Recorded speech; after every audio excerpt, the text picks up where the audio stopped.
Hey everybody and welcome back to the channel. Today we're diving into one of the most iconic franchises in gaming, Gears of War. If you've ever revved up a chainsaw bayonet or heard the words "revive me" screamed across your living room, you already know this series is something pretty special. So we're going to be going through every mainline Gears game and ranking them on a tiers list from S to D. Now, keep in mind, this is my ranking based on the full experience: story, gameplay, horde mode, multiplayer, all of it. So if you disagree, you can let me know down in the comments below. But I'm going to address this right now. You asshole that's talking about one person specifically who wants to bust my balls every single time I make a Gears of War video because your favorite Gears game is Gears 1, and that's not my favorite Gears game. You can go fuck yourself. I'm not going to kowtow to your fucking demands. This is my channel. I'm going to be ranking the games, so fuck off. So let's get right into the video. Top of the list, Gears of War 2. This is S tier, no question about it. So this game was actually huge for me. My dad and I actually went to the midnight launch for it back when midnight releases were still a thing. We stood outside GameStop surrounded by other fans, hyped out of our minds. That memory alone makes it so special, but even without the nostalgia, the game is still God tier. Story-wise, it really stepped things up. The emotion hit hard, especially Dom's arc. That scene in the facility with Maria, gut punch. And it wasn't just sad, it made you care about these big, gruff, chainsaw-wielding dudes in a way you didn't expect before. Gameplay-wise, this is where things got refined. The movement felt smoother, the weapons felt better, and the new enemies like the boom shield and the blood mounts added serious variety. And then there's horde mode. This was the first time we saw it, and it changed everything. Suddenly, Gears became this insanely fun co-op experience. Horde with friends, that was one of the best things to do on a Friday night back in the day. Multiplayer also stepped it up. Execution, Guardian, Wingman.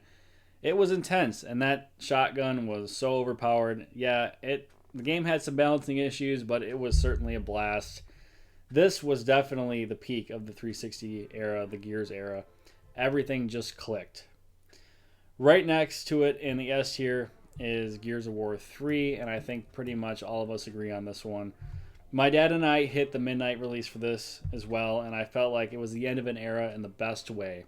The campaign is easily one of the strongest in the series. You could tell it was the conclusion. The stakes were massive, the story was emotional, and the payoff was earned. Dom's final scene still gets to me. The tone was darker, more mature, but it still had those epic Gears moments, the kind where you just drop the controller and say, whoa. Multiplayer was the most balanced it had ever been. They polished the shotgun mechanics, cleaned up the movement, and they gave us dedicated servers. For a lot of players, this was the height of Gears of War PvP. And Horde 2.0, even better. Base building, fortifications, boss waves, it added depth without taking away the chaos. And then they added Beast Mode, where you could play as the Locust. Come on, that was genius. And it felt like the team knew this was their big finale and went all in. I spent so many hours on this one, it just never got old. So, moving right along, now we're putting Gears of War 1 in the A tier. And this might anger some of you. This is the one that started it all, and it deserves major respect for doing that. When this came out, it was revolutionary. The core system changed third-person shooters forever. The gritty aesthetics, the horror vibes, the soundtrack, everything was just so new and different. The whole destroyed beauty vibe stuck with you. This was another one that me and my dad have fond memories of because this came out shortly after the 360 came out, and it was a new experience that's something we'll never forget. The campaign introduced to us Marcus, Dom, Cole, Baird. An instant classic crew. The story was simple compared to what came later, but it still had atmosphere. The Berserker fight, that was a pure nightmare. And Rom, one of the most menacing villains in the franchise, am I right? Multiplayer was rough around the edges, but when it worked, it was addictive. Those 4v4 matches with long reload times and wall balancing shotguns became the stuff of legends. The only reason it's not in S tier is because it feels dated now. The movement's a little clunky, and some of the parts of the campaign feel slow. But it set the tone and paved the way for, and it's a legendary Legacy, and it gave us Gears 2 and Gears 3. So for that, we will always be grateful to Gears of War 1.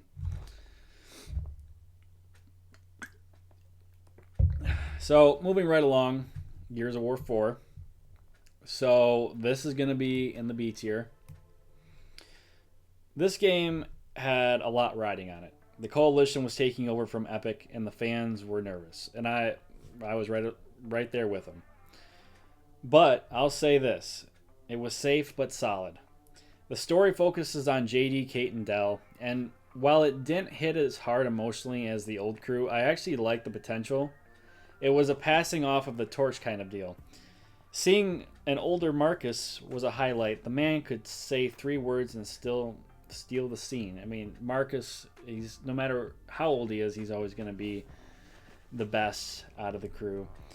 Gameplay wise, it was super polished, smooth as hell. Cover transitions, shooting mechanics, it felt right. But the campaign didn't really go anywhere groundbreaking, in my opinion. Most of it was just teasing the next big threat instead of delivering. So multiplayer was fast, fun, and clean. It had a learning curve, but it was satisfying once you got the rhythm. Horde 3.0 was cool too. Class-based roles gave it some depth, and it didn't quite recapture the magic of Horde 2.0 from Gears 3. But all in all, it was a good return to form. Played it safe, solid B tier in my opinion. So right after Gears 4, we got Gears 5, and this stays in the B tier with Gears 4. So this game is kind of a mixed bag. On one hand, the gameplay is phenomenal. It's probably the smoothest Gears game I have ever played.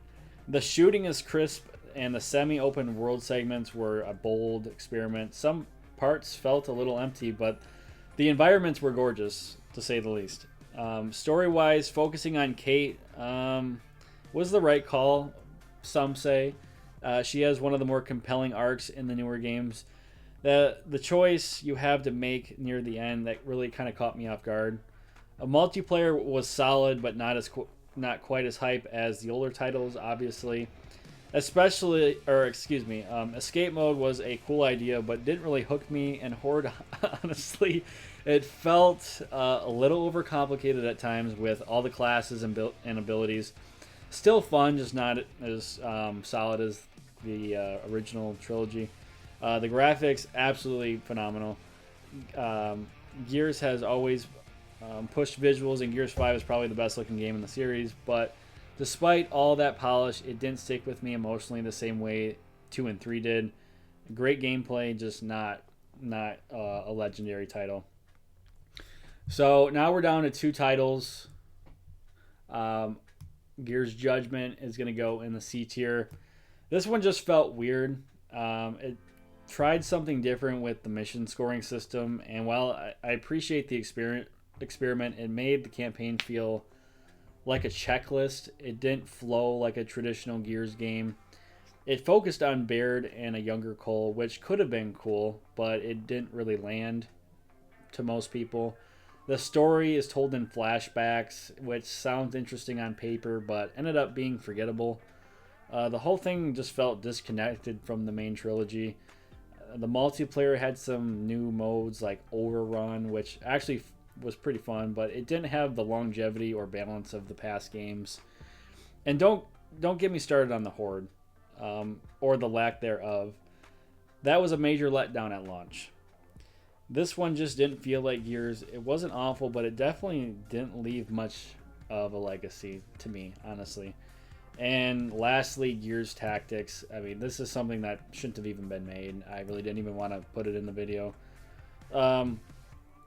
Yeah, I don't really have much else to say on this. It's stupid. I've never even really played it. I've seen clips of it, not interested in it, so it's going to go there. And I guess we didn't have Gears 1 remake, Gears of War Ultimate.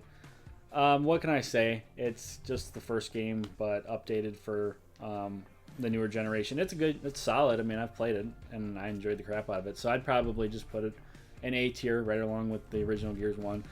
So I hope you guys enjoyed the video. Let me know in the comments below what you guys think of my list, and I'll see you guys all in the next video.